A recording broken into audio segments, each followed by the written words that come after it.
وورث سليمان داود. هل المقصود بالإرث المال؟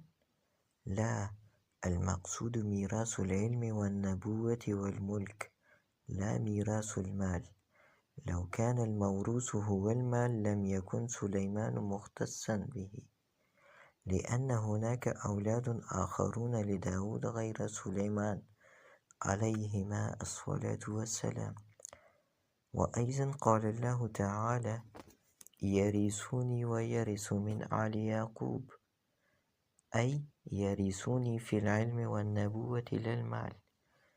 الأنبياء لا يورثون المال، وما تركوه صدقة.